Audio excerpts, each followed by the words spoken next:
ഈ ലൈനിലായിരിക്കുന്ന ദൈവദാസന്മാർക്ക്, ദൈവമക്കൾക്ക് വന്ദനത്തെ പറയുന്നു. നമുക്ക് ഒരുമിച്ച് ദൈവസന്നിധിയിലായിരിക്കുമ്പോൾ ദൈവത്തിന്റെ കൃപ അനുഭവിപ്പാനും വചനത്തിലൂടെ ദൈവത്തിന്റെ പരിശുദ്ധാത്മാവ് നമ്മോട് പറയുന്നത് ശ്രവിക്കുവാനും അതിനു മുമ്പിൽ സമർപ്പിതരായി തീരുവാനും കർത്താവ് സഹായിക്കട്ടെ എന്ന് ഞാനും പ്രാർത്ഥിക്കുന്നു. നമ്മൾ കഴിഞ്ഞ ദിവസങ്ങളിലൊക്കെയും തെസ്സലോനിക്കർക്കുള്ള 1-ാം ലേഖനം അതിന്റെ 1-ാം അധ്യായത്തിൽ ധ്യാനിച്ചു വരികയാണ്. അതിൽ 8-ാം വാക്യത്തിലേക്ക് നാം കടന്നു വരികയുണ്ടായി. ഞങ്ങൾക്ക് നിങ്ങളുടെ അടുക്കൽ എങ്ങനെയുള്ള പ്രവേശനം സാധിച്ചുവെന്നും ജീവനുള്ള സത്യദൈവത്തെ സേവിക്കുവാനും അവൻ മരിച്ചവർ ഇടയിൽ നിന്ന് ഉയർപ്പിച്ച തന്റെ പുത്രനും വരുവാനുള്ള കോപത്തിൽ നമ്മെ വിടുവിക്കുന്നവനുമായ യേശു സ്വർഗത്തിൽ നിന്ന് വരുന്നത് കാത്തിരിക്കുവാനും നിങ്ങൾ വിഗ്രഹങ്ങളെ വിട്ട് ദൈവത്തെങ്കിലേക്ക് എങ്ങനെ തിരിഞ്ഞു വന്നുവെന്നും അവർ തന്നെ പറയുന്നു.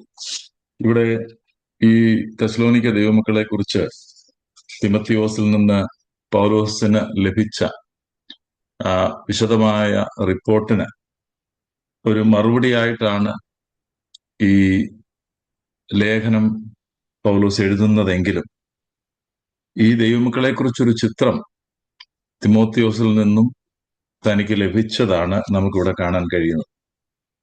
ഇവര് ദൈവവചനം ശ്രവിച്ചപ്പോൾ അവർ സത്യദൈവത്തെങ്കിലേക്ക് തിരിഞ്ഞു എന്നുള്ളത് ഇവർ യഥാർത്ഥത്തിൽ രക്ഷിക്കപ്പെട്ടവരാണ്, ദൈവത്തിന്റെ തെരഞ്ഞെടുപ്പിന് കീഴിലുള്ളവരാണ് എന്നുള്ളതിന്റെ ഒരു തെളിവാണ്. ഇവിടെ പറഞ്ഞിരിക്കുന്ന ആ പദപ്രയോഗം, for they themselves report about us what kind of a reception we had with you and how you turned to God from idols to serve a living and true God. സത്യദൈവത്തിലേക്ക് അവർ തിരിഞ്ഞത് ഈ സത്യദൈവത്തെ സേവിക്കുവാൻ വേണ്ടിയാണ്. ആ സേവനം എന്നുള്ള പദത്തിന് അവിടെ കൊടുത്തിരിക്കുന്ന പദം ഡൂലിയൻ എന്നുള്ള പദമാണ്. ആ പദത്തിന്റെ അർത്ഥം, അതിൽ നിന്നാണ് ബോണ്ട് സ്ലേവ് എന്നുള്ള പദം, ഡൂലോസ് എന്നുള്ള പദം വന്നത്. അതിന്റെ അർത്ഥം സത്യദൈവത്തെ സേവിക്കുക എന്ന് പറയുമ്പോൾ സത്യദൈവത്തിന്റെ ഒരു ഉടമസ്ഥതയിലേക്കാണ് അവർ വന്നത്. സത്യദൈവത്താൽ ഭരിക്കപ്പെടുവാൻ വേണ്ടിയാണ് വന്നത്. അപ്പോൾ അവർ കേട്ട സുവിശേഷം ശരിയാണെന്നുള്ള ഒരു തെളിവാണത്. നിങ്ങൾ സത്യദൈവത്തിലേക്ക് വന്നാൽ, നിങ്ങൾ മിഥ്യദൈവത്തെ വിട്ട്, വിഗ്രഹങ്ങളെ വിട്ട് സത്യദൈവത്തിലേക്ക് വന്നാൽ നിങ്ങളുടെ ജീവിതത്തിനൊക്കെ വലിയ മാറ്റമുണ്ടാകും, നിങ്ങൾക്ക് വലിയ വിശാലത ഉണ്ടാകും, ഇനി വന്നാ മതി എന്നുള്ള ഇന്ന് കേൾക്കുന്ന സുവിശേഷമല്ല പൗലോസ് അവരോട് പറഞ്ഞത്. നിങ്ങൾ സത്യദൈവത്തിലേക്ക് വരുന്നതോട് കൂടെ നിങ്ങളുടെ ജീവിതത്തിന് ഒരു ഉടമസ്ഥനുണ്ടാകും. നിങ്ങളുടെ ജീവിതത്തിൽ ഉത്തരവാദിയായ ഒരുവനുണ്ടാകും. അപ്പോ സുവിശേഷം വളരെ വ്യക്തമായി പറയേണ്ടതിന്റെ പ്രാധാന്യത്തെക്കുറിച്ചാണ് നമുക്കവിടെ കാണാൻ കഴിയുന്നത്. അപ്പോൾ അവർ സത്യമായിട്ടുള്ള തിരുവെഴുത്തും സത്യമായിട്ടുള്ള സുവിശേഷം കേട്ടതുകൊണ്ട് അവർക്ക് അതിനു മുമ്പിൽ സമർപ്പിതരായി തീരുവാനും ഈ ദൈവത്തിന് മുമ്പിൽ അവരെ തന്നെ ഏൽപ്പിച്ചു കൊടുക്കുവാനും ഈ ദൈവത്തിന്റെ ഉടമസ്ഥതയിലേക്ക് വരുവാനും തക്കവണ്ണം അവർക്ക് കഴിഞ്ഞു. ഈ വിശ്വാസികൾ മിഥ്യദൈവത്തിൽ നിന്നും സത്യദൈവത്തിങ്കിലേക്ക് തിരിഞ്ഞത് സത്യദൈവത്തിനു വേണ്ടി തന്നെയായിരുന്നു, അല്ലാതെ വേറെ ഒന്നിനും വേണ്ടി ആയിരുന്നില്ല. They turned from idols to God for God himself. അവർക്ക് വേണ്ടത് ദൈവത്തെ തന്നെയാണ്, not for what God can do for them. അത് ഉണ്ട്, അത് സെക്കൻഡറിയാണ്. ദൈവത്തിന് എന്ത് ചെയ്യാൻ കഴിയുമെന്നുള്ളത് അത് ദൈവം ചെയ്യും. പക്ഷേ നാം ദൈവത്തെ തന്നെ ആയിരിക്കണം അന്വേഷിക്കേണ്ടത്. അതാണ് പൗലോസ് ഫിലിപ്പി ലേഖനത്തിൽ പറയുന്നത്, എനിക്ക് അവനെ അറിയണം, അവനിൽ ഇരിക്കണം എന്നൊക്കെ പറയുമ്പോൾ അവൻ എന്ത് ചെയ്യാൻ കഴിയുമെന്നുള്ളതല്ല, എനിക്ക് അവനെ തന്നെയാണ് വേണ്ടി, ആ വ്യക്തിയെ തന്നെയാണ് വേണ്ടത്. ഇതിന് കാരണം ഞാൻ പറഞ്ഞതുപോലെ the gospel that they heard was true. അവർ കേട്ട തിരുവെഴുത്ത്, അവർ കേട്ട സുവിശേഷം അത് സത്യമായിരുന്നു. അവർ ദൈവത്തിങ്കിലേക്ക് തിരിയാൻ വേണ്ടി ഒരു പ്രലോഭനവും പൗലോസിന് കൊടുക്കേണ്ടി വന്നില്ല. നമുക്കറിയാം, അപ്പോസ്തല പ്രവൃത്തി 17-ാം അധ്യായത്തിൽ ഈ സഭയുടെ ആരംഭം എന്ന് പറയുന്നത് 3 ശബത്തിൽ തുടർച്ചയായിട്ട് ദൈവജനം ശുശ്രൂഷിച്ചു. അങ്ങനെയാണ് യഹൂദന്മാരിൽ, യവനന്മാരിൽ, മാന്യ സ്ത്രീകളിൽ അനേകർ മുമ്പോട്ട് കടന്നു വന്നത്.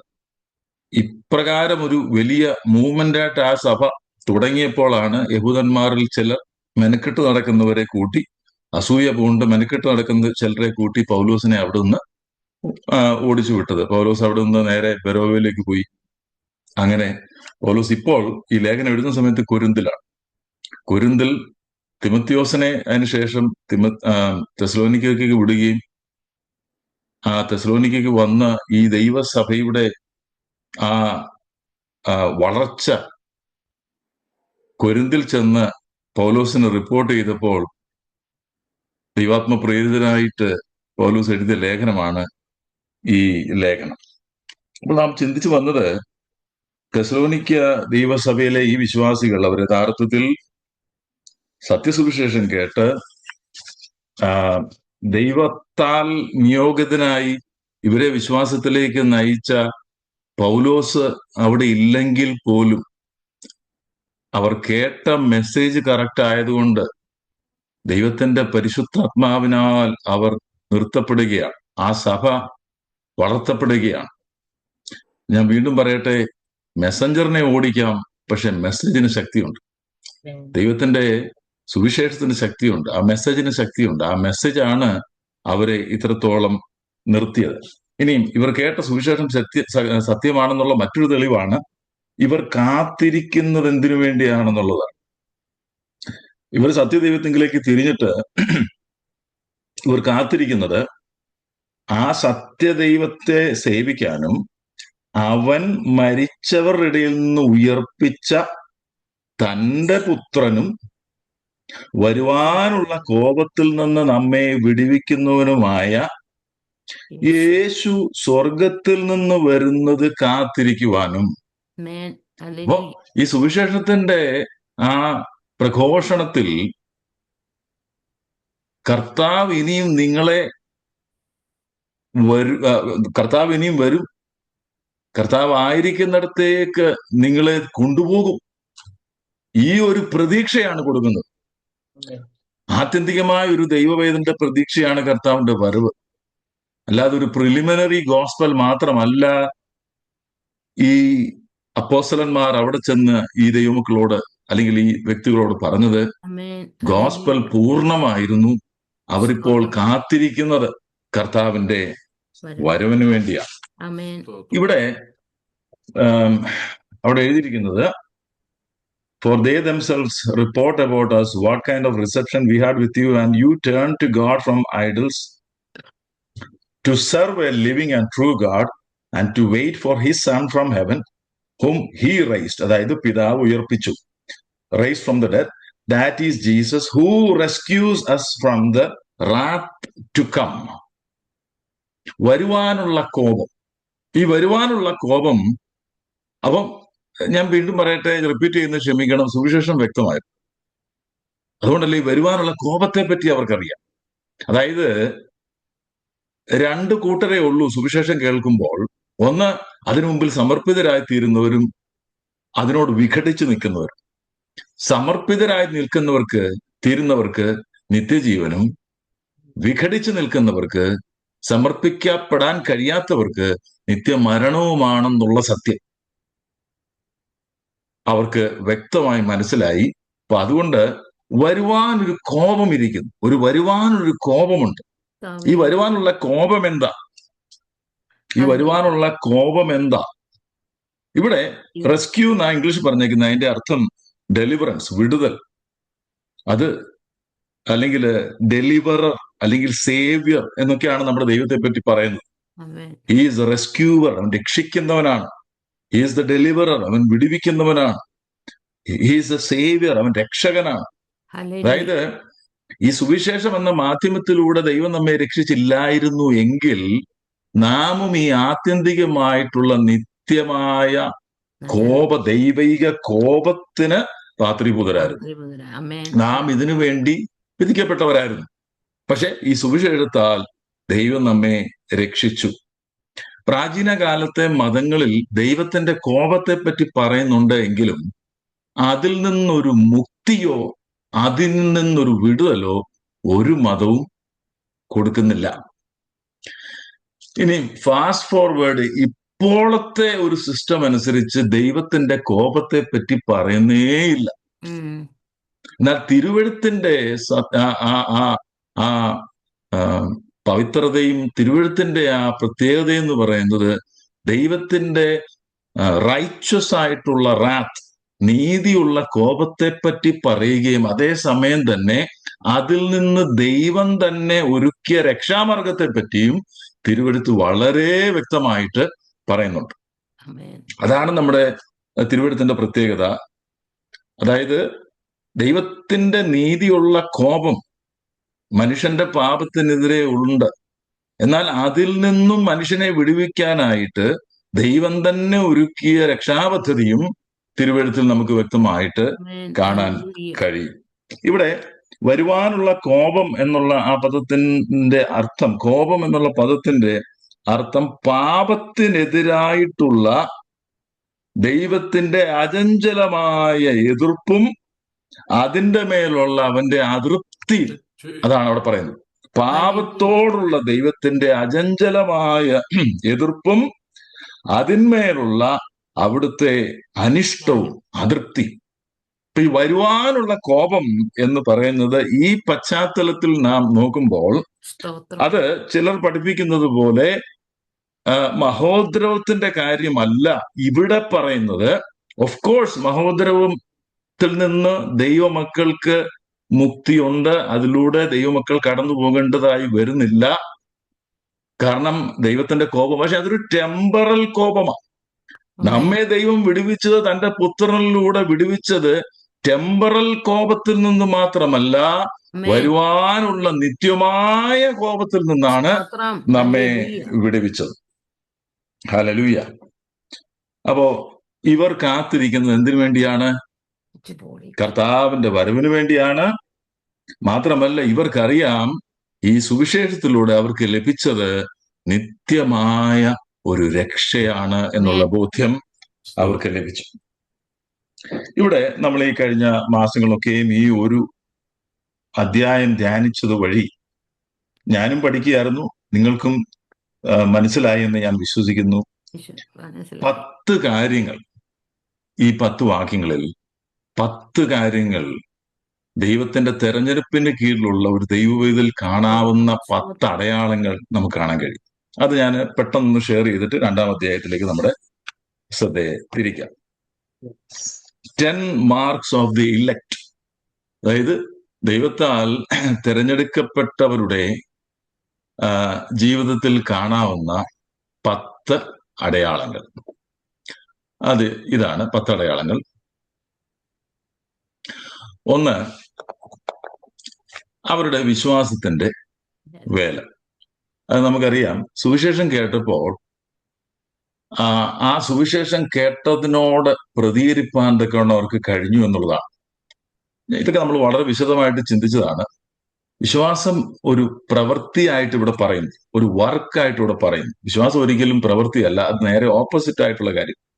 പക്ഷേ യോഹന്നാൻ സുവിശേഷം 6-ാം അധ്യായത്തിൽ, ഞാൻ നേരത്തെ വിശദമാക്കിയിട്ടുള്ളത്, യോഹന്നാൻ സുവിശേഷം 6-ാം അധ്യായത്തിൽ യഹൂദന്മാർ എന്ന് കർത്താവിനോട് ചോദിക്കുക, നിങ്ങൾ കർത്താവ് നീ എപ്പോഴാണ് ഇവിടെ വന്നേ? അപ്പൊ കർത്താവ് പറഞ്ഞു, നിങ്ങൾ എന്റെ വാക്ക് കേട്ടതുകൊണ്ടൊന്നുമല്ല വന്നത്, നിങ്ങൾ അപ്പം തിന്ന് തൃപ്തരായതുകൊണ്ടാണ് വന്നത്. അപ്പൊ അവർ അടുത്ത ചോദ്യം ചോദിക്കുകയാണ്, ദൈവത്തിന് പ്രസാദമുള്ള പ്രവൃത്തികളെ ഞങ്ങൾക്ക് എങ്ങനെ ചെയ്യാൻ കഴിയും? അപ്പൊ കർത്താവ് പറയുകയാണ്, ദൈവത്തിന് പ്രസാദമുള്ള പ്രവൃത്തിയോ അവനെ അയച്ചവനിൽ വിശ്വസിക്കുക. കണ്ടോ, പ്രവൃത്തി എന്നത് എന്താണെന്ന് ചോദിച്ചപ്പോ പറയാ, ദൈവത്തിന് പ്രസാദമുള്ള പ്രവൃത്തി എന്നുള്ളത് എന്താ? അവനെ അയച്ചവനിൽ, അല്ലെങ്കിൽ അവൻ അയച്ചവനിൽ, ദൈവം അയച്ചവനിൽ വിശ്വസിക്കുന്നതാണ് പ്രവൃത്തി. അപ്പൊ ഇവിടെ വിശ്വാസത്തിന്റെ പ്രവൃത്തി എന്ന് പറയുമ്പോൾ ആ കേട്ട വചനത്തോട് പ്രതികരിപ്പാൻ തക്കവണ്ണം ഈ ദൈവമക്കൾക്ക്, ഈ വ്യക്തികൾക്ക് കഴിഞ്ഞ്, അങ്ങനെയാണ് അവർ രക്ഷാകരമായ വിശ്വാസത്തിലേക്ക് വന്നത്. അതിനെയാണ് ഇവിടെ വിശ്വാസത്തിന്റെ വേല എന്ന് പറയുന്നത്. അതാണ് 1-ാമത്തെ അടയാളം. 2-ാമത്തെ അടയാളം അത് 3-ാമത്തെ വാക്യത്തിൽ കാണാം. 2-ാമത്തെ അടയാളം എന്ന് പറയുന്നത് അവരുടെ സ്നേഹത്തിന്റെ പ്രയത്നം, their commitment to the truth. കേട്ട വചനത്തോട് അവർ പ്രതികരിച്ച് അതിൽ തന്നെ നിലനിൽക്കുവാൻ തക്കവണ്ണം അവർക്ക് ദൈനംദിന ജീവിതത്തിൽ കഴിഞ്ഞു എന്നുള്ളതാണ്. അത് 3-ാം വാക്യത്തിൽ നമുക്ക് കാണാൻ സാധിക്കും. 3, 3-ാം വാക്യത്തിൽ തന്നെ കാണാം യേശു ക്രിസ്തുവിലുള്ള പ്രത്യാശയുടെ സ്ഥിരത. അവരുടെ സുവിശേഷം സത്യമായിരുന്നു, അതുകൊണ്ടാണ് അവർക്കിപ്പോ പ്രത്യാശ എന്ന് പറയുന്നത് യേശു ക്രിസ്തുവിലാണ്. അപ്പൊ ആ പ്രതികൂലത്തിന്റെ മധ്യത്തിൽ നമുക്കറിയാം, തുടക്കത്തിൽ തന്നെ ആ സഭയിൽ പെർസിക്യൂഷൻ ആരംഭിച്ചതാണ്. അതുകൊണ്ടാണ് പൗലോസ് അവിടെ നിന്ന് പോകേണ്ടി വന്നത്. പൗലോസും സിൽവാനോസും തിമത്തിയോസും അവിടെ നിന്ന് പോകേണ്ടി വന്നു. അപ്പൊ ആ തുടക്കത്തിൽ തന്നെ പ്രതികൂലങ്ങൾ വന്നിട്ടും അവർ യേശു ക്രിസ്തുവിലുള്ള പ്രത്യാശയിൽ സ്ഥിരതയോടെ നിന്നു. അത് തിമത്തിയോസിൽ നിന്ന് പൗലോസ് കേട്ടിട്ട് ഈ ദൈവമക്കളെ ശ്ലാഘിച്ചുകൊണ്ട് പറയുകയാണ്, നിങ്ങളുടെ വിശ്വാസത്തിന്റെ വേല ഞാൻ അറിയുന്നു, നിങ്ങളുടെ സ്നേഹത്തിന്റെ പ്രയത്നം ഞാൻ അറിയുന്നു, നിങ്ങളുടെ പ്രത്യാശ അത് യേശു ക്രിസ്തുവിലുള്ള സ്ഥിരമായ പ്രത്യാശ ഞാൻ അറിയുന്നു. പിന്നെ മാത്രമല്ല, ദൈവജനം അവർ കേട്ടപ്പോൾ, അത് 5-ാം വാക്യത്തിൽ നമുക്ക് കാണാൻ കഴിയും, ഈ സുവിശേഷം അവർ കേട്ടപ്പോൾ അതിലൂടെ വ്യാപരിച്ച ശക്തിയാണ് അവരെ രൂപാന്തരീകരിച്ചത്. ഇപ്പൊ ദൈവജനത്തിലൂടെ രൂപാന്തരീകരിക്കുന്ന ശക്തിയുടെ പ്രദർശനം അവരുടെ ജീവിതത്തിൽ സംഭവിച്ചത് ആണ് ഇപ്പോഴും അവർ ദൈവമക്കളായി തുടരുവാനുള്ള കാര്യം. ഇനി 5-ാമത്തെ അടയാളം എന്ന് പറയുന്നത്, അവർ അപ്പോസ്തലന്മാരെ മാതൃകയാക്കി അതേസമയം തന്നെ കർത്താവിനെയും ആത്യന്തികമായിട്ട് അവര് അനുകരിക്കുന്നു. അത് അപ്പോസ്തലൻ ഒരു കമന്റ് ആയിട്ട് 6-ാം വാക്യത്തിൽ പറയുന്നത് നമുക്കറിയാം, ബഹുകഷ്ടം സഹിക്കേണ്ടി വന്നിട്ടും നിങ്ങൾ പരിശുദ്ധാത്മാവിന്റെ സന്തോഷത്തോടെ വചനം കൈക്കൊണ്ട് ഞങ്ങൾക്കും കർത്താവിനും അനുകാരികളായി തീർന്നു. ഇനി 6-ാമത്തെ അടയാളം എന്ന് പറയുന്നത് joy in the midst of suffering. കഷ്ടതര നടുവിലും അവർക്ക് പരിശുദ്ധാത്മാവിന്റെ സന്തോഷം, ഞാൻ ഈ പരിശുദ്ധാത്മാവിലുള്ള സന്തോഷം എന്നാണ് ഞാൻ ഇവിടെ ടൈപ്പ് ചെയ്തിരിക്കുന്നത്. പരിശുദ്ധാത്മാവിലുള്ള സന്തോഷമുണ്ട്, പരിശുദ്ധാത്മാവിന്റെ സന്തോഷമുണ്ട്. ഇവിടെ പറയുന്നത് പരിശുദ്ധാത്മാവിന്റെ സന്തോഷം എന്നാണ്. അതൊരു ഫലമാണ്, പരിശുദ്ധാത്മാവിന്റെ ഫലം. യഥാർത്ഥത്തിൽ ഇവർ രക്ഷിക്കപ്പെട്ടവരായിരുന്നു, യഥാർത്ഥത്തിൽ ഇവർ ആത്മാവിനാൽ നിറഞ്ഞവരായിരുന്നു. അതുകൊണ്ട് ഈ കഷ്ടതര മധ്യത്തിൽ ആത്മാവിന്റെ ഫലം അവരുടെ ജീവിതത്തിലൂടെ വെളിയിൽ വന്നു. അവർക്ക് സന്തോഷത്തോടെ ആ പെർസിക്യൂഷൻ നടുവിൽ ആയിരിക്കാൻ കഴിഞ്ഞു. അപ്പൊ കഷ്ടതര നടുവിൽ പരിശുദ്ധാത്മാവിന്റെ സന്തോഷം അവരിൽ നിന്ന് വെളിപ്പെട്ട് വന്നു. Joy in the midst of suffering. അപ്പോ അപ്പോസ്തലന്മാരെ അവർ മാതൃകയാക്കി, കർത്താവിനെ മാതൃകയാക്കി, പരിശുദ്ധാത്മാവിന്റെ സന്തോഷം അവരുടെ ഉള്ളിലുണ്ട്. ഇപ്പോൾ അവർക്ക് മറ്റുള്ളവർക്ക് അവർ മാതൃകയായി തീർന്നു. അതാണ് 7-ാമത്തെ അടയാളം. 7-ാമത്തെ വാക്യത്തിൽ നമുക്ക് കാണാൻ കഴിയും, അങ്ങനെ നിങ്ങൾ മക്കതോനിയയിലും അഖായയിലും വിശ്വസിക്കുന്ന എല്ലാവർക്കും എന്തായി? മാതൃകയായി തീർന്നു. ഇനി 8-ാമത്തെ അടയാളം നമുക്ക് കാണാൻ കഴിയുന്നത് 8-9 വാക്യങ്ങളാണ്. അവര് സുവിശേഷത്തിന്റെ വിശ്വസ്ത സാക്ഷികളായി മാറി. അതാണ് അവിടെ എഴുതിയിരിക്കുന്നത്. അവരുടെ അടുക്കൽ നിന്ന് കർത്താവിന്റെ വചനം മുഴങ്ങിച്ചെന്നത് മക്കതോനിയയിലും അഖായയിലും മാത്രമല്ല, എല്ലായിടവും ഇത് മുഴങ്ങിച്ചു. ഇനി 9-ാമത്തെ അടയാളം, അവർ വിഗ്രഹങ്ങളെ വിട്ട് സത്യദൈവത്തിലേക്ക് തിരിഞ്ഞു എന്നുള്ളതാണ്. 10-ാമത്തെ അടയാളം എന്ന് പറയുന്നത്, വരുവാനുള്ള കോപത്ത് നമ്മെ വിടുവിക്കുന്ന കർത്താവും രക്ഷിതമായ യേശു ക്രിസ്തുവിന്റെ വരവനായിട്ടുള്ള ആദ്യമായിട്ടുള്ള പ്രതീക്ഷയോടുകൂടിയുള്ള കാത്തിരിപ്പ് അവരിലുണ്ട്. ഇതാണ് 10 അടയാളങ്ങളായിട്ട് നമുക്ക് കാണുവാൻ സാധിക്കുന്നത്. ഇനി മറ്റുള്ളവർക്ക് പറഞ്ഞു കൊടുക്കാൻ, ഈ ദൈവദാസന്മാർ ഈ ലൈനിൽ പറയുന്ന വചനങ്ങളൊക്കെ നിങ്ങൾ മറ്റുള്ളവർക്ക് പറഞ്ഞു കൊടുക്കണം. അതിനാണ് നമ്മൾ ഇത്ര സമയമെടുത്ത് ഇത് സിസ്റ്റമാറ്റിക് ആയിട്ട് ദേവദാസന്മാർ പഠിപ്പിക്കുമ്പോൾ അത് മറ്റുള്ളവർക്ക് പറഞ്ഞു കൊടുക്കണം. അപ്പൊ അതിനുവേണ്ടിയാണ് ഇതൊക്കെ ചെയ്യുന്നത്. അല്ലാതെ നമ്മൾ വലിയ സംഭവമാണെന്ന് ഗണിക്കാൻ വേണ്ടിയൊന്നുമല്ല. ഇതും പിന്നെ നമുക്കിത് മനസ്സിലാക്കാനും എളുപ്പമാണ്. ഇത് മറ്റുള്ളവർക്ക് പറഞ്ഞു കൊടുക്കാൻ മറ്റൊരു എളുപ്പ മാർഗമുണ്ട്. ഈ 1-ാമത്തെ അധ്യായത്തില് 5 വിധത്തിലുള്ള ഒരു തിരിവുണ്ട്. അതായത് 1 മുതൽ 5 വരെയുള്ള വാക്യങ്ങളിൽ ഈ ദൈവമക്കൾ വിശ്വാസത്താൽ നീതീകരിക്കപ്പെട്ട് യഥാർത്ഥത്തിൽ രക്ഷിക്കപ്പെട്ട ദൈവമക്കളാണ് എന്നുള്ളതാണ്. 1 മുതൽ 5 വരെയുള്ള വാക്യങ്ങൾ they are the saved church. 6-ാമത്തെ വാക്യത്തില് അവർ ബഹുകഷ്ടം സഹിച്ചു എന്ന് കാണുന്നു. So they are a suffering church. ഞാൻ പെട്ടെന്ന് പറഞ്ഞു പോവാ. 6-ാമത്തെ വാക്യത്തിൽ അവർ അപ്പോസ്തലന്മാരെയും കർത്താവിനെയും മാതൃകയാക്കി എന്ന് കാണും. So they are a surrendered church. അവർ സമർപ്പിക്കപ്പെട്ട സഭയായിരുന്നു. 6-ാമത്തെ വാക്യത്തിൽ 4-ാമത്തെ അടയാളമായിട്ട് നമുക്ക് കാണാൻ കഴിയും, അവർ അടുക്കൽ നിന്ന് സുവിശേഷം മുഴങ്ങിച്ചെന്നു. So they are a soul winning church. അവര് ആത്മാക്കളെ നേടുന്ന സഭയായിരുന്നു. 5-ാമത്തെ കാര്യമായിട്ട് നമുക്ക് 10-ാം വാക്യത്തിൽ കാണാൻ കഴിയുന്നത്, വരുവാനുള്ള കോപത്തിൽ നമ്മെ വിടുവിക്കുന്ന കർത്താവിന് വേണ്ടി കാത്തിരിക്കുന്ന സഭയാണ്. So they are a second coming church. So saved church, surrendered church, suffering church, soul winning church, second കമ്മിങ്ങിന് വേണ്ടി കാത്തിരിക്കുന്ന ദൈവസഭ. ഇനി രണ്ടാമത്തെ അധ്യായത്തിലേക്ക് വരുമ്പോ, ഈ ഒന്നാമത്തെ അധ്യായം ഒരു മോഡൽ ചർച്ചിനെയാണ് പ്രതിനിധാനം ചെയ്യുന്നതെങ്കിൽ, രണ്ടാമത്തെ അധ്യായത്തിലേക്ക് വന്നപ്പോ ഒരു മോഡൽ ലീഡർഷിപ്പിനെയാണ് നമുക്ക് കാണാൻ കഴിയും. ഞാൻ ഈ ദിവസങ്ങളൊക്കെ ആ ഭാഗം ചിന്തിച്ചപ്പോ വളരെ വിശദമായിട്ട് നമുക്ക് ഈ രണ്ടാം അധ്യായത്തിൽ ഒരു ഔട്ട്ലൈൻ നമ്മൾ നോക്കുകയാണെങ്കിൽ, അത് ഞാൻ പഠന സൗകര്യത്തിന് വേണ്ടി ഞാൻ കാണിക്കാൻ ആഗ്രഹിക്കുന്നു. ഇങ്ങനെ നമുക്കത് മനസ്സിലാക്കാം.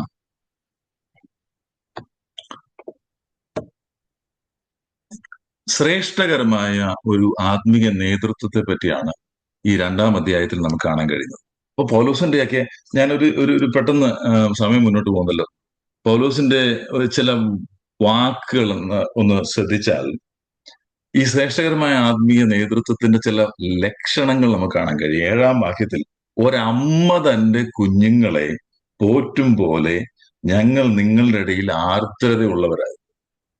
കണ്ടോ, ഒരു അമ്മ കുഞ്ഞുങ്ങളെ പോറ്റും പോലെ. ഇനി 12-ാമത്തെ വാക്യത്തിൽ നോക്കിക്കഴിഞ്ഞാൽ, ഒരു അപ്പൻ മക്കളോടെ എന്ന പോലെ പ്രബോധിപ്പിച്ചു. കേട്ടോ, ഇതൊക്കെയാണ് ഈ ശ്രേഷ്ഠകരമായ ആത്മീയ നേതൃത്വം എന്ന് പറയാനുള്ള കാര്യം. അപ്പൊ നമ്മൾ ഈ രണ്ടാം അധ്യായം പഠന സൗകര്യത്തിന് വേണ്ടി 1 മുതൽ 6 വരെയുള്ള വാക്യങ്ങളുടെ മാതൃകാ നേതൃത്വത്തിന്റെ അടയാളങ്ങൾ, സൈൻസ്, മുമ്പേ യഥാർത്ഥത്തിൽ രക്ഷിക്കപ്പെട്ട ദൈവസഭയുടെ 10 അടയാളങ്ങളായിരുന്നെങ്കിൽ, രണ്ടാം അധ്യായത്തിൽ നമുക്ക് ആദ്യത്തെ 1 മുതൽ 6 വരെയുള്ള വാക്യങ്ങളിൽ ഒരു മാതൃകാ നേതൃത്വത്തിന്റെ, ശ്രേഷ്ഠകരമായ ഒരു ആത്മീയ നേതൃത്വത്തിന്റെ അടയാളങ്ങൾ നമുക്ക് കാണാൻ കഴിയും. 7 മുതൽ 12 വരെയുള്ള വാക്യങ്ങളിൽ അതിന്റെ പ്രായോഗിക തലങ്ങൾ നമുക്ക് കാണാൻ കഴിയും. 13 മുതൽ 16 വരെയുള്ള വാക്യങ്ങളിൽ ശുശ്രൂഷയോടുള്ള വിവിധ പ്രതികരണങ്ങൾ കാണാൻ കഴിയും. അവിടെ 2 കൂട്ടരെയാണ് കാണുന്നത്. ഈ തെസലോനിക്ക സഭയും കാണാം, യഹൂദന്മാരെയും കാണാം. യഹൂദന്മാരെ പറ്റിയൊക്കെ പൗലോസ് പറയുന്നത് അവിടെ വളരെ വിശദമായിട്ട് പറയുന്നുണ്ട്. പിന്നെ 17 മുതൽ 20 വരെയുള്ള വാക്യങ്ങളിൽ ശുശ്രൂഷയിൽ ഒരു ദൈവദാസന് ലഭിക്കുന്ന തൃപ്തി എന്താ, അതാണ് രണ്ടാം അധ്യായത്തിന്റെ 17 മുതൽ 20 വരെയുള്ള വാക്യങ്ങളിൽ പറയുന്നത്. പൗലോസ് ആ പറയുന്ന വാക്യം എനിക്ക് ഒന്ന് വായിക്കാൻ എനിക്ക് ആഗ്രഹമുണ്ട്. 19-ാം വാക്യത്തിൽ, നമ്മുടെ കർത്താവ് യേശുവിന്റെ മുമ്പാകെ അവന്റെ പ്രത്യക്ഷതയിൽ ഞങ്ങളുടെ ആശ, ഞങ്ങളുടെ സന്തോഷം, ഞങ്ങളുടെ പ്രതീക്ഷ, അല്ല പ്രശംസ, ഞങ്ങളുടെ കിരീടം ആരാ? അത് നിങ്ങളാണ്. കണ്ടോ, അപ്പോ ഒരു മാതൃകാ നേതൃത്വം അല്ലെങ്കിൽ ഒരു ആത്മീയ നേതൃത്വം, ദൈവദാസന്മാർക്ക് എന്താണ് യഥാർത്ഥത്തിൽ സാറ്റിസ്ഫാക്ഷൻ ഉണ്ടാക്കുന്നത് അറിയാമോ? മന്ത്ലി ലഭിക്കുന്ന സാലറി അല്ല. ഞാൻ ചില കാര്യം തുറന്നു പറയുന്നതുകൊണ്ട് ക്ഷമിക്കണം. മന്ത്ലി സാലറി അല്ല, അത് സാറ്റിസ്ഫാക്ഷൻ കൊടുക്കത്തില്ല. എന്നാൽ ഈ കേട്ട വചനത്തോട് പ്രതികരിച്ച് ഒരു ആത്മീക വളർച്ചയിലേക്ക് ദൈവമക്കൾ മാറുമ്പോൾ ഉള്ളിൽ എന്ത് സന്തോഷമാണെന്നറിയാം.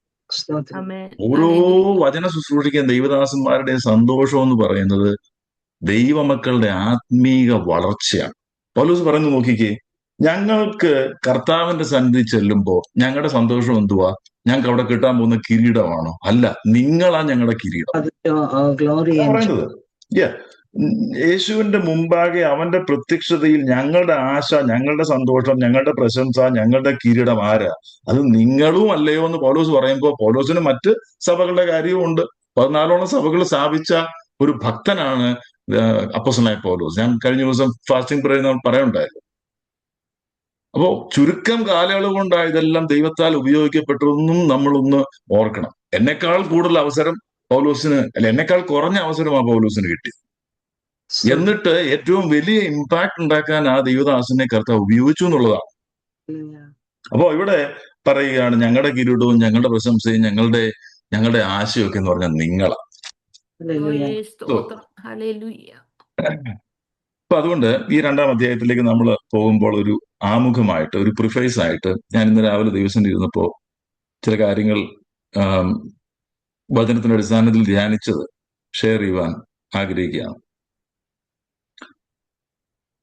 ഇവിടെ ഈ സഭയെ പറ്റി നമുക്കറിയാം. ഞാനത് പോകുന്നില്ല. ഇപ്പം ആധുനികമായിട്ട് പ്രിന്റ് ചെയ്ത ബൈബിളൊക്കെ ആണെങ്കിൽ ആ ബൈബിളിന്റെ മുമ്പിൽ തന്നെ ഓരോ പുസ്തകത്തിന്റെ മുമ്പിലും രൂപരേഖയുണ്ട്. അവിടെ എല്ലാം ക്ലിയർ ആയിട്ട് എഴുതിയിട്ടുണ്ട്. അതൊക്കെ ഒന്ന് വായിക്കണം.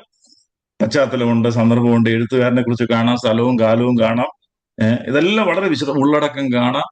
എല്ലാവർക്കും പ്രസംഗിക്കാൻ പാകത്തിന് ഒരു പ്രസംഗ ഒരു പോയിന്റുകൾ സഹിതമായി ഇപ്പൊ ബൈബിൾ പ്രിന്റ് ചെയ്ത് വരുന്നത്. അപ്പൊ അത് ഉപയോഗപ്പെടുത്തണം. അപ്പൊ നമുക്കറിയാം പൗലോസ്, സിൽവാനോസ്, തിമത്തി, ഇവര് മൂന്നുപേരും കൂടെ ഈ ഫിലിപ്പിയ കാരാഗ്രഹത്തിൽ നിന്ന് ഇറങ്ങി വരുന്ന വരവാ. അവിടുന്ന് വന്നിട്ടാണ് അംഫിപ്പോലിസ് വഴി അപ്പൊലോണിയെ ചെന്ന് തെസലോനിക്കയെ ചെല്ലുന്നത്. തെസലോനിക്കയില് 3 ശബത്തില് ദൈവജനം ശുശ്രൂഷിച്ചപ്പോഴാണ് ഈ ദൈവസഭയുടെ തുടക്കം എന്ന് പറയുന്നത്. എന്നാൽ അവർക്ക് യഹൂദന്മാരുടെ കലക്കം കാരണം അവിടെ നിൽക്കാൻ പറ്റിയില്ല. ബരോവയിലേക്ക് പോയി. അവിടെയും പ്രശ്നം ഉണ്ടാക്കിയപ്പോൾ പൗലോസ് ശീലാസിനെയും തിമത്തിയോസിനെ അവിടെ ആക്കിയിട്ട് അഥേനയിലേക്ക് പോയി. ശീലാസും തിമത്തിയോസും അഥേനയിൽ വന്നപ്പോൾ തിമത്തിയോസിനെ വീണ്ടും തെസലോനിക്കയ്ക്ക് അയച്ചിട്ട് ശീലാസിനെ ഫിലിപ്പിയിലേക്ക് പറഞ്ഞു വിട്ടിട്ട് പൗലോസ് കൊരിന്തി പോയി. അപ്പോൾ തെസലോനിക്കയിൽ നിന്ന് റിപ്പോർട്ട് കൊണ്ട് തിമത്തിയോസ് കൊരിന്തി വന്നപ്പോഴാണ് ഈ ലേഖനം എഴുതുന്നത്. ഈ 1-ാം അധ്യായത്തില് 2 വാക്ക് ശ്രദ്ധിക്കണം. ഒന്നാം വാക്യമാണ്.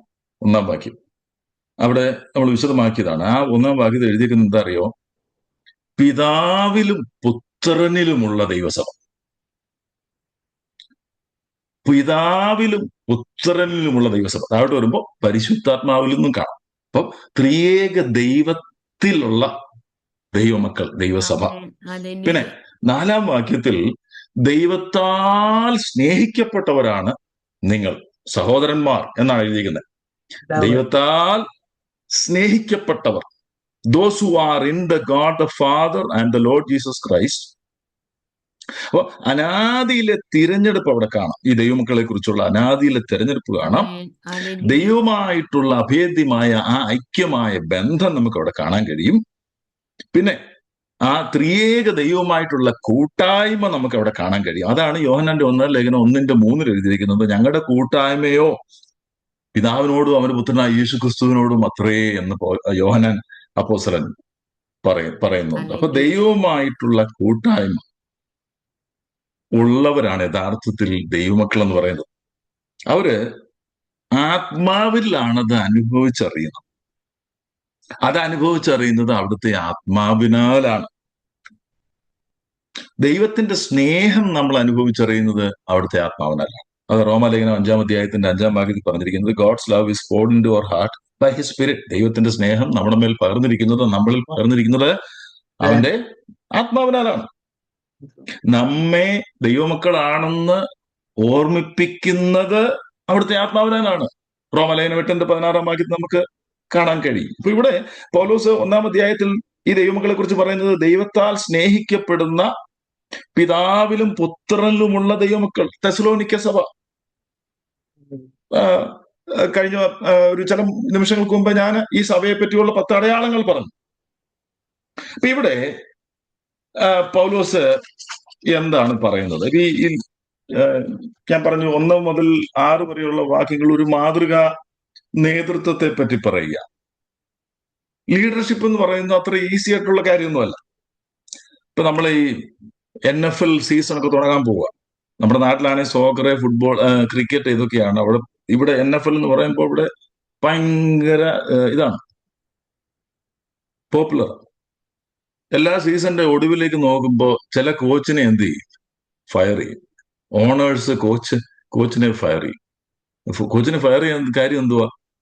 കളിക്കാരെ ഇത്ര പണം കൊടുത്ത് ഹയർ ചെയ്തിട്ട് അവസാനം 10-16 കളി കഴിയുമ്പോൾ ഒന്നുപോലും ജയിച്ചില്ല എങ്കിൽ അവരാദ്യം ഫയർ ചെയ്യുന്നത് എന്തിനെ? ആരെ? കോച്ചിനെ ഫയർ ചെയ്യും. കളിക്കാരെ ഇത്ര $1 million കൊടുത്ത് മേടിച്ചു വെച്ചേക്കാം. ദൈവസഭ എന്ന് പറയുന്നത് ഒരു കളിക്കളമല്ല, ഇത് കൂട്ടായ ഒരു എഫർട്ടാണ്. പക്ഷെ അതിന് നേതൃത്വം കൊടുക്കുന്നവർക്ക് ഭയങ്കര ഉത്തരവാദിത്വമാണ്. ഇവിടെ നമ്മള് മനസ്സിലാക്കേണ്ടത് ഈ ദൈവസഭയ്ക്ക് ഒരു ഉടമസ്ഥനുണ്ട്. ദൈവസഭയ്ക്ക് ഒരു ഉടമസ്ഥനുണ്ട്. അത് നമുക്ക് കാണാൻ കഴിയുന്ന അപ്പോസ്തല പ്രവൃത്തി 20-ാം അധ്യായത്തിന്റെ 28-ാം വാക്യത്തിൽ എഫേസ്യ സഭയിലെ മൂപ്പന്മാരെ വിളിച്ചു വരുത്തി അപ്പോസ്തലനായ പൗലോസ് ചില കാര്യങ്ങൾ പറയുന്ന കൂട്ടത്തിൽ പറയുകയാണ്, നിങ്ങളെ തന്നെയും താൻ സ്വന്തം രക്തത്താൽ സമ്പാദിച്ചിരിക്കുന്ന ദൈവത്തിന്റെ സഭയെ മേയ്ക്കുവാൻ പരിശുദ്ധാത്മാവ് നിങ്ങളെ അധ്യക്ഷരാക്കി വച്ച ആട്ടിൻകൂട്ടം മുഴുവനെയും സൂക്ഷിച്ചുകൊള്ളുവീൻ. കണ്ടോ? അപ്പൊ താൻ സ്വന്തം രക്തത്താൽ സമ്പാദിച്ചിരിക്കുന്നതാണൊക്കെ പറയുമ്പോൾ നമ്മൾ പറയത്തില്ല 40 വർഷത്തെ ജോലി കഴിഞ്ഞിട്ട് ഞാൻ സമ്പാദിച്ചതാണിത് എന്ന് നമ്മൾ പറയും. ഏതാ ഈ 40 വർഷത്തെ ജോലിയുടെ കാര്യം നമ്മളീ പറയും. പക്ഷെ ഇത് കണ്ടോ, യേശുവിന്റെ പുണ്യാഹ രക്തത്താൽ സമ്പാദിച്ചിരിക്കുന്ന ദൈവത്തിന്റെ സഭയെ മേയ്ക്കുവാൻ ഒരു കമ്മിറ്റിയല്ല ആക്കി വെച്ചത്, പരിശുദ്ധാത്മാവ് നിങ്ങളെ അധ്യക്ഷരാക്കി വെച്ച ആട്ടിൻകൂട്ടം മുഴുവനെയും സൂക്ഷിച്ചുകൊള്ളുക. അപ്പൊ ആ ആത്മീയ നേതൃത്വത്തിന്റെ ആ ഉത്തരവാദിത്വം, ആ ഗൗരവം നമുക്ക് അവിടെ കാണാൻ കഴിയും. ബിബ്ലിക്കൽ ചർച്ച് എന്ന് പറയുന്നത്, ദൈവവചനത്തിന്റെ അടിസ്ഥാനത്തിലുള്ള ചർച്ച് എന്ന് പറയുന്നത്, ഈ ഞാൻ ഒരു ഡെഫിനിഷൻ ഞാൻ വായിക്കാം. It's A congregation of people those who are in the Father, Son and the Holy Spirit. They are set apart by the Father for and through his Son, Jesus Christ, and is sustained by the ongoing ministry of the Holy Spirit. അതായത് തിരുവെഴുത്തിന് അനുസൃതമായ ദൈവസഭ എന്നത് പിതാവായ ദൈവത്തിലും അവിടുത്തെ പുത്രനായ യേശു ക്രിസ്തുവിലും പരിശുദ്ധാത്മാവിലും ഉള്ളവരുടെ കൂട്ടമാണ്. അവർ പുരാതനകാല നിത്യതയിൽ പിതാവിനാൽ തന്റെ പുത്രനു വേണ്ടി പുത്രനാൽ വേർതിരിക്കപ്പെടുകയും പരിശുദ്ധാത്മാവിനാൽ നിലനിർത്തിപ്പോകുന്നവരുമാണ്. ഈ യോഹന്നാന്റെ സുവിശേഷം 6-ാം അധ്യായത്തിന്റെ 37-39 വാക്യങ്ങൾ നമ്മൾ വായിക്കുമ്പോൾ യേശു കർത്താവ് ചില പ്രസ്താവനകൾ ഇൻഡയറക്ട്ലി സഭയെ പറ്റി പറഞ്ഞിട്ടുണ്ട്. അത് 6-ാം അധ്യായത്തിന്റെ 37-39 വാക്യങ്ങൾ. പിതാവ് എനിക്ക് തരുന്നതൊക്കെ എന്റെ അടുക്കൽ വരും, എന്റെ അടുക്കൽ വരുന്നവനെ ഞാൻ ഒരു നാളും തള്ളിക്കളയുകയില്ല. 39-ാമത്തെ വാക്യത്തില് അവൻ എനിക്ക് തന്നതിൽ ഒന്നും ഞാൻ കളയാതെ എല്ലാം ഒടുക്കത്തെ നാളിൽ ഉയർത്തെഴുന്നേൽപ്പിക്കണം എന്നാകുന്നു എന്നെ അയച്ചവന്റെ ഇഷ്ടം. ഇതാരെ കുറിച്ചാ പറയുന്നത്? എന്നെ നിങ്ങളെ കുറിച്ചാ പറയുന്നത്. അപ്പൊ നമ്മള് പിതാവ് പുത്രനിൽ കൊടുത്തവരിലുള്ളതാ. ഹല്ലേലൂയ. നമ്മള് ചെറിയ നിലയിലല്ല ദൈവസഭയുടെ ആ പ്രാധാന്യം ചിന്തിക്കേണ്ടത്. ഇത് വലിയ ഇമ്പോർട്ടന്റ് ആയിട്ടുള്ള കാര്യമാണ്. ഇത് കർത്താവ് മഹാപുരോഹിത പ്രാർത്ഥനയിൽ ഇത് ഓർക്കുന്നുണ്ട്. 17-ാം അധ്യായത്തിൽ, യോഹന്നാന്റെ സുവിശേഷം 17-ാം അധ്യായത്തിന്റെ അത് തന്നെ 17-ാം അധ്യായത്തിന്റെ 2-ാം വാക്യം, നീ അവന് നൽകിയിട്ടുള്ളവർക്കെല്ലാം, കർത്താവ് ഒരു തേർഡ് പാർട്ടി എന്ന നിലയിലാണ് പറയുന്നത്. നീ അവനെന്ന് പറഞ്ഞാൽ പുത്രന്റെ കാര്യമാണ് പറയുന്നത്. നീ അവന് നൽകിയിട്ടുള്ളവർക്കെല്ലാം, അവൻ എന്ന് പറഞ്ഞാൽ പുത്രൻ നിത്യജീവനെ കൊടുക്കേണ്ടതിന് നീ സകല ജഡത്തിന്മേലും അവന് അധികാരം നൽകിയിരിക്കുന്നുവല്ലോ. 6-ാം വാക്യം, നീ ലോകത്തിൽ നിന്നും എനിക്ക് തന്നിട്ടുള്ള മനുഷ്യർക്ക് ഞാൻ നിന്റെ നാമം വെളിപ്പെടുത്തിയിരിക്കുന്നു. അവർ നിനക്കുള്ളവരായിരുന്നു, നീ അവരെ എനിക്ക് തന്നു, അവർ നിന്റെ വചനം പ്രമാണിച്ചുമിരിക്കുന്നു. 9-ാമത്തെ വാക്യം, ഞാൻ അവർക്ക് വേണ്ടി അപേക്ഷിക്കുന്നു, ലോകത്തിനു വേണ്ടി അല്ല, നീ എനിക്ക് തന്നിട്ടുള്ളവർ നിനക്കുള്ളവരാകൊണ്ട് അവർക്ക് വേണ്ടി അത്രേ ഞാൻ അപേക്ഷിക്കുന്നു. കണ്ടോ? അപ്പൊ നമുക്ക് വേണ്ടി 24/7 മധ്യസ്ഥനായി സ്വർഗസ്ഥലത്ത് പിതാവിന്റെ വലത്തുഭാഗത്ത് അപേക്ഷിക്കുന്ന പുത്രൻ തമ്പുരാൻ ഇവിടെ നമുക്ക് വേണ്ടി മധ്യസ്ഥത അണയ്ക്കുന്ന പരിശുദ്ധ. അതുകൊണ്ട് ഞാൻ പറഞ്ഞത്, ആ ഡെഫിനേഷൻ വായിച്ചപ്പോ, we are being sustained by the continuous ministry of the work of the Holy Spirit. പരിശുദ്ധാത്മാവിന്റെ ദൈനംദിനത്തിലുള്ള തുടർച്ചയായിട്ടുള്ള ശുശ്രൂഷയിലാണ് നാം നിലനിൽക്കുന്നത്. അതിന്റെ വാക്യങ്ങളൊക്കെ ഉണ്ട്. ഹല്ലേലൂയ. അപ്പോ അത് നമ്മൾ മനസ്സിലാക്കണം. ഇനി ഇപ്പൊ നമ്മളെ തിരഞ്ഞെടുത്തത് എപ്പോഴാ? എഫേസ്യർ 1-ാം അധ്യായത്തിന് 4-ാം വാക്യത്തിൽ പറയുന്ന ലോകസ്ഥാപനത്തിന് മുമ്പേ ക്രിസ്തുവിൽ എന്നെ തെരഞ്ഞെടുത്തതാ. നാം തന്റെ സന്നിധിയിൽ വിശുദ്ധരും നിഷ്കളങ്കരും ആകേണ്ടതിന് അവൻ ലോകസ്ഥാപനത്തിന് മുമ്പേ നമ്മെ അവനിൽ തെരഞ്ഞെടുക്കും. അവൻ എന്ന് പറഞ്ഞാൽ ക്രിസ്തുവിൽ നമ്മെ തെരഞ്ഞെടുത്തു. ഇതാണ് ഇറ്റേണിറ്റി പാസ്റ്റിൽ ലോകസ്ഥാപനത്തിന് മുമ്പേ പിതാവ് പുത്രന് കൊടുത്തവരിൽ ഞാനും നിങ്ങളും ഉണ്ടായിരുന്നു. തെരഞ്ഞെടുപ്പ് നടന്ന് നാം ജനിച്ച ശേഷമല്ല, അതിനു മുമ്പേ നടന്നതാണ്. ആമേൻ, സ്തോത്രം. എഫെസ്യർ 2-ാം അധ്യായത്തിന്റെ 22-ാം വാക്യത്തിൽ പരിശുദ്ധാത്മാവിനാലാണ് നമ്മെ നിലനിർത്തി അവിടെ പറയുന്നത്, അവനിൽ നിങ്ങളെയും ദൈവത്തിന്റെ നിവാസമാകേണ്ടതിന് ആത്മാവിനാൽ ഒന്നിച്ച് പണിതു വരുന്നു. So the ongoing work of the Holy Spirit, അത് നമുക്ക് അവിടെ കാണാൻ കഴിയും. ഇവിടെയാണ് മോൻസാൻ അവരോട് പ്രാർത്ഥിച്ചല്ലോ, ദൈവസഭയിൽ എല്ലാവരും കടന്നു വരണം. ഈ പ്രാധാന്യത മനസ്സിലാക്കുമ്പോൾ നമ്മള് പിന്നെ അല്ലെങ്കിൽ മാസച്യൂസെറ്റ്സിൽ നിന്ന് ബോസ്റ്റണിൽ നിന്ന് ഇങ്ങോട്ട് മൂവ് ചെയ്തു. ഇവിടെ വന്നപ്പോൾ ഇവിടെ നല്ലൊരു സഭ, ഒരു മീഡിയം സൈസ് സഭയെ അന്വേഷിച്ച്, അങ്ങനെ സഭ അന്വേഷിച്ച് ഇവിടെ കയറി വന്നു. പിതാവ് പുത്രനിൽ കൊടുത്തവരിൽ നമ്മൾ ഉള്ളത് കൊണ്ടാണ് ദൈവസഭയുടെ ഭാഗമായത്, അല്ല നമ്മൾ സഭയെ അന്വേഷിച്ച് വന്നുകൊണ്ടല്ല. ആ പ്രാധാന്യത എത്ര പേർക്ക് മനസ്സിലാകും? പിതാവ് പുത്രനിൽ കൊടുത്തവരിൽ ഞാൻ ഭാഗ്യവശാൽ ഉണ്ടായിരുന്നു. ലോകസ്ഥാപനത്തിന് മുമ്പിൽ ലോകസ്ഥാപനത്തിന് മുമ്പേ ക്രിസ്തുവിൽ നമ്മെ തെരഞ്ഞെടുത്തപ്പോൾ ഞാൻ ഉണ്ടായിരുന്നു. ആ തെരഞ്ഞെടുപ്പിനകത്ത് ഞാൻ ഭാഗ്യവശാൽ വന്നത് കൊണ്ടാണ്. നമ്മളിപ്പോ ഈ രൂത്തിന്റെ കാര്യമൊക്കെ പറയുമ്പോൾ നമ്മൾ പറയുമല്ലോ, ഭാഗ്യവശാൽ ബോവസിന്റെ കളത്തിൽ ചെന്നു എന്നൊക്കെ പറയുന്ന പോലെ അതൊക്കെ ഈ ലോകത്തിലെ കളവല്ലേ. ഇത് ദൈവസഭ ആകുന്ന ദൈവത്തിന്റെ തോട്ടത്തിൽ വരുവാൻ തക്കവണ്ണം ഇച്ഛിച്ചത് കൊണ്ടോ ആഗ്രഹിച്ചത് കൊണ്ടോ തീരുമാനിച്ചത് കൊണ്ടോ അല്ല, ദൈവത്തിന്റെ തെരഞ്ഞെടുപ്പിൽ നമ്മൾ ഉണ്ടായിരുന്നു എന്നുള്ളത് കൊണ്ട് മാത്രമാണ്. അപ്പൊ ഈ ക്രിസ്തീയ, ഞാൻ മുമ്പേ പറഞ്ഞതുപോലെ, പ്രാചീന കാലത്ത് മതങ്ങൾ ദൈവത്തിന്റെ കോപത്തെ പറ്റി പറയുമായിരുന്നു, എന്നാൽ ഒരു ഹോപ്പും അവർ ഓഫർ ചെയ്തില്ല. ഇക്കാലത്ത് മതങ്ങൾ പറയുന്നത് ദൈവം അങ്ങനെ കോപിക്കുന്നതിൽ ആത്യന്തികമായി ദൈവം എല്ലാവരും രക്ഷിക്കുമെന്നാണ്. അപ്പൊ രണ്ട് എക്സ്ട്രീമിലേക്കാണ് പോയത്. ഇതുപോലെ തന്നെ ഈ ക്രിസ്തീയ ലോകത്ത് അത്യാവശ്യമായി മനസ്സിലാക്കേണ്ട ഒരു കാര്യമാണ് സഭയുടെ പ്രാധാന്യത എന്നുള്ളത്. നമ്മളെ ദൈവത്തിന് എന്താ കഴിയാത്ത? നമ്മെ നീതീകരിക്കാൻ ദൈവത്തിന് കഴിഞ്ഞെങ്കിൽ വിശുദ്ധീകരിച്ച് അങ്ങ് തേജസ്കരിച്ച് അങ്ങ് എടുത്താൽ പോരെ.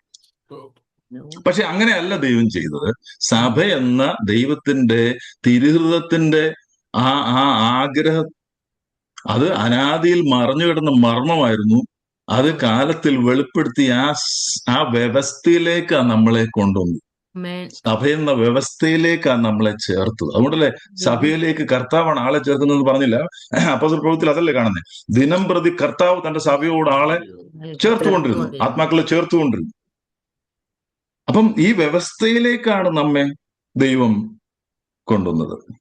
കർത്താവ് തന്റെ രക്തം ഒഴുക്കിയത് ദൈവസഭയ്ക്ക് വേണ്ടിയാണ്. കർത്താവ് പറഞ്ഞത്, ഞാൻ എന്റെ സഭയെ പണിയും. മുമ്പേ നമ്മൾ അപ്പോസ്തല പ്രവൃത്തി 20-28 വായിച്ചു, നിങ്ങളെ തന്നെയും കർത്താവ് താൻ സ്വന്തം രക്തത്താൽ സമ്പാദിച്ചിരിക്കുന്ന തന്റെ സഭയെയും പരിശുദ്ധാത്മാവിനാൽ അധ്യക്ഷരാക്കി വെച്ചിരിക്കുന്ന ആട്ടിൻകൂട്ടത്തെ നിങ്ങൾ മേയിച്ചു കൊള്ളണമെന്ന് പറയുമ്പോ അത് വലിയ ഒരു ഉത്തരവാദിത്വത്തെയാ കാണിക്കുന്നത്.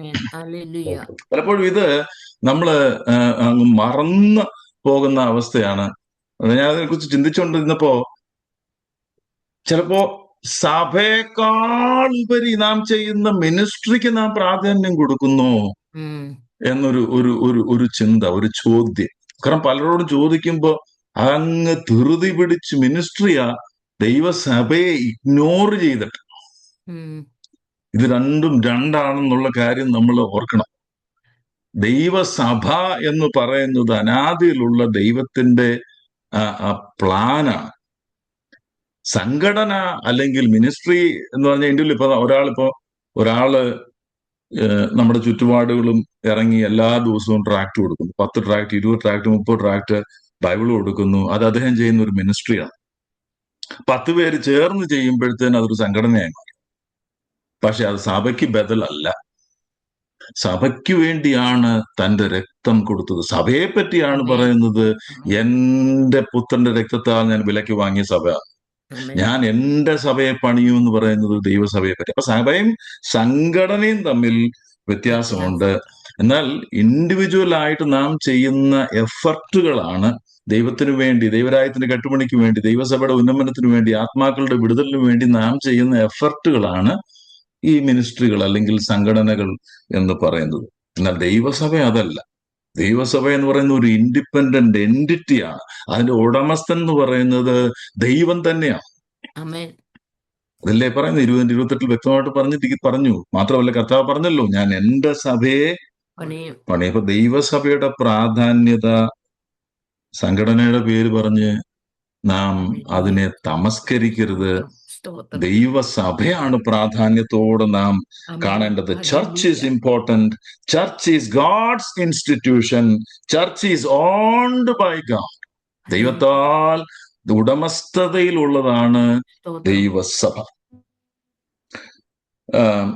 ദൈവസഭയുടെ ദൈനംദിനമായിട്ടുള്ള എല്ലാ A-C പ്രവർത്തനങ്ങളെയും റെഗുലേറ്റ് ചെയ്യുന്നതാണ് ദൈവത്തിന്റെ തിരുഹൃദയത്തിന്റെ വെളിപ്പാടായ തിരുവെഴുത്ത്. The work of the Church of God is regulated by the Word of God. കാരണം പരിശുദ്ധാത്മാവിന്റെ എഴുത്തുകളാണ്, ദൈവത്തിന്റെ എഴുത്തുകളാണ് ഈ തിരുവെഴുത്ത് എന്ന് പറയുന്നത്. ആത്മാവിനാൽ എഴുതപ്പെട്ടതാ. പൗലോസായിരിക്കും എഴുതിയത്, പത്രോസായിരിക്കും എഴുതിയത്, ലൂക്കോസായിരിക്കും എഴുതിയത്, ആരെഴുതിയെന്നുള്ളതല്ല. പക്ഷെ അവരെ കൊണ്ട് എഴുതിച്ചത്, ഇതിന്റെ ഓതർ എന്ന് പറയുന്നത് പരിശുദ്ധാത്മാവാണ്. ദൈവസഭയുടെ എല്ലാ കാര്യങ്ങളും റെഗുലേറ്റ് ചെയ്തിരിക്കുന്നത് പരിശുദ്ധാത്മാവാണ്. അത് തിരുവെഴുത്തിലാണ് നമുക്ക് നൽകി തന്നിരിക്കുന്നത്. ഇപ്രകാരം ഞാൻ മുമ്പ് പറഞ്ഞല്ലോ, ദൈവത്താൽ തിരഞ്ഞെടുത്ത് അനാദിയിൽ പുത്രന് കൊടുത്ത് പുത്രന്റെ രക്തത്താൽ വീണ്ടെടുത്ത് തന്റെ സ്വന്തമാക്കി സഭ എന്ന വ്യവസ്ഥയിലേക്ക് നമ്മെ ആക്കി വെച്ചിരിക്കുന്നതിന്റെ ഉദ്ദേശം എന്താ? അത് നമ്മൾ മനസ്സിലാക്കണം. എന്താ? What is the purpose of God choosing us? എന്തിനാണ് നമ്മെ വിളിച്ചത്, അല്ലെ എന്തിനാണ് ദൈവം നമ്മെ തിരഞ്ഞെടുത്തത്? ചില കാര്യങ്ങൾ നമുക്ക് വ്യക്തമായിട്ട് എഫേസ്യ ലേഖനത്തിൽ തന്നെ കാണാൻ കഴിയും. നമ്മൾ ചില വാക്യങ്ങൾ വായിച്ചു. എഫേസ്യ ലേഖനം 1:4 we have been chosen to be holy and blameless. നമ്മെ വിശുദ്ധരും നിഷ്കളങ്കരുമാകേണ്ടതിനാണ് നമ്മെ തിരഞ്ഞെടുത്തത്. ലോകസ്ഥാപനത്തിന് മുമ്പ് തിരഞ്ഞെടുത്തത് വിശുദ്ധരും നിഷ്കളങ്കരുമാകേണ്ടതിനാണ്. പിന്നെ 1:5 പറഞ്ഞിരിക്കുന്നത് നമ്മെ തിരഞ്ഞെടുത്തത് മക്കൾ എന്ന പദവിയിലേക്ക് നമ്മെ അഡോപ്റ്റ് ചെയ്യുകയാണ് ചെയ്തത്. We have been adopted as children. ഇതിനെ അഡോപ്റ്റ് ചെയ്തെന്ന് പറഞ്ഞാൽ പ്രകൃതിയാൽ നമ്മൾ മക്കളല്ലായിരുന്നു.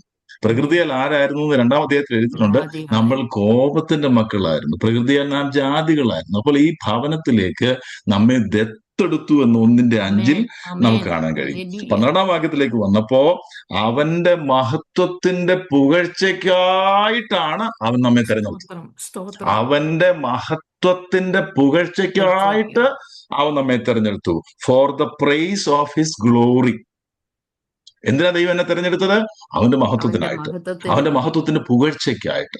അവന്റെ മഹത്വം എന്ന് പറയുന്നത് അവന്റെ സത്തയാണ്. ദൈവത്തെ കുറിച്ച് പറയുമ്പോൾ ഗ്ലോറി എന്ന് തന്നെ പറയാം. He's glory, he's glorious. അവൻ മഹത്വവാനാണ്. ആ മഹത്വവാനായവന്റെ പുകഴ്ചയ്ക്കായിട്ടാണ് അവിടുന്ന് നമ്മെ തെരഞ്ഞെടുത്തത്. പക്ഷെ ദൈവം ആത്യന്തികമായി നമ്മിൽ കണ്ട ലക്ഷ്യം എന്താണെന്ന് പറയട്ടെ. 8-ാം അധ്യായത്തിന്റെ 29-ാം വാക്യത്തിൽ റോമാലേഖനത്തിൽ എഴുതി വെച്ചിട്ടുണ്ട്, നമ്മെ പ്രീഡെസ്റ്റൈൻ ചെയ്തിരിക്കുന്നത് എന്തിനു വേണ്ടിയാ?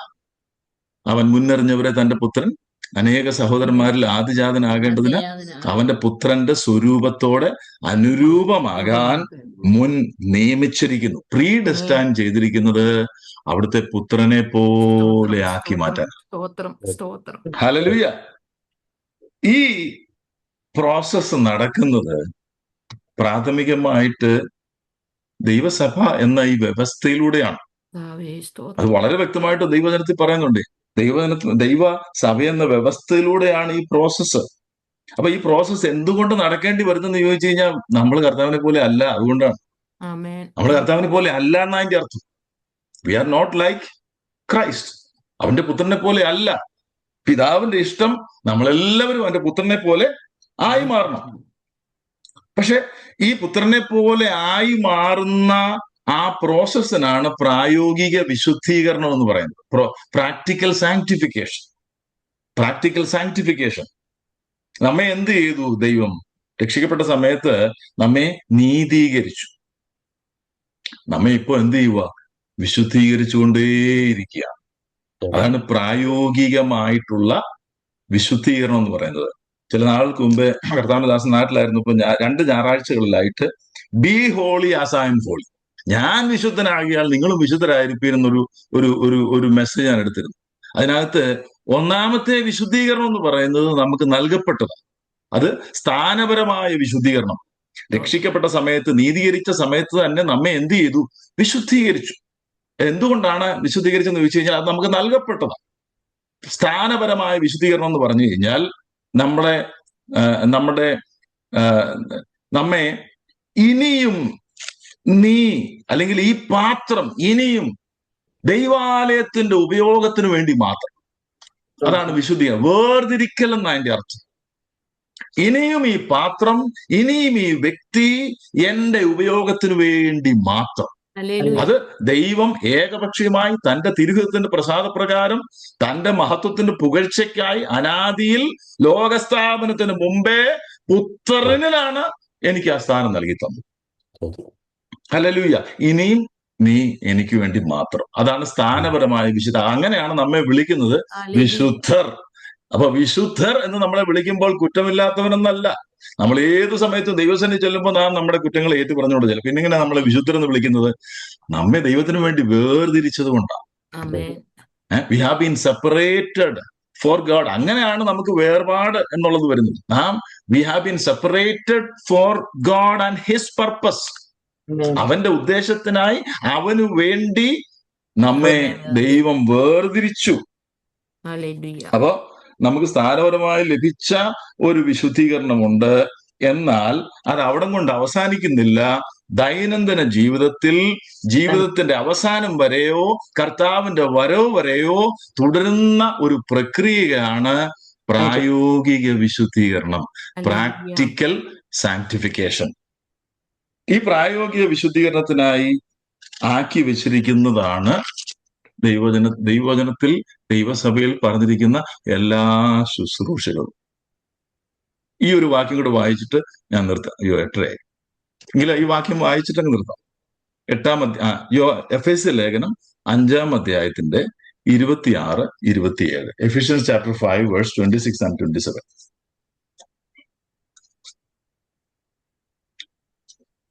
ഇവിടെ ഭാര്യ ഭർത്താക്കന്മാരുടെ ഉത്തരവാദിത്വത്തെ പറ്റിയാ പറയുന്നതെങ്കിലും അത് ഒരു അനാലജി ആയിട്ട് എടുക്കുന്നു. പക്ഷെ ഇവിടെ 25 വാക്യത്തിൽ ഭർത്താക്കന്മാരെ ക്രിസ്തു സഭയെ സ്നേഹിച്ചതുപോലെ നിങ്ങളും ഭാര്യമാരെ സ്നേഹിപ്പീൻ. അവൻ അവളെ വചനത്തോടുകൂടിയ ജലസ്നാനത്താൽ വെടിപ്പാക്കി വിശുദ്ധീകരിക്കേണ്ടതിനും കറ, ചുളുക്കം മുതലായ ഒന്നുമില്ലാത്ത സഭയെ ശുദ്ധയും നിഷ്കളങ്കയുമായി തനിക്ക് തന്നെ തേജസ്സോടെ മുൻനിർത്തേണ്ടതിനും തന്നെത്താൻ അവൾക്ക് വേണ്ടി ഏൽപ്പിച്ചു കൊടുത്തു. ഇതാണ് പ്രായോഗിക വിശുദ്ധീകരണത്തിന്റെ ഒരു പ്രധാനപ്പെട്ട ഒരു വാക്യം നമുക്കവിടെ കാണാൻ കഴിയുന്നത്. അവിടെ പറയുന്നത്, ഈ ജലസ്നാനത്തിൽ ഒരു വ്യക്തി എപ്രകാരം മുങ്ങുന്നോ അപ്രകാരം വചനത്താൽ ബെയ്ത്ത് ചെയ്യപ്പെടുന്നു എന്നാണ് എഴുതിയിരിക്കുന്നത്.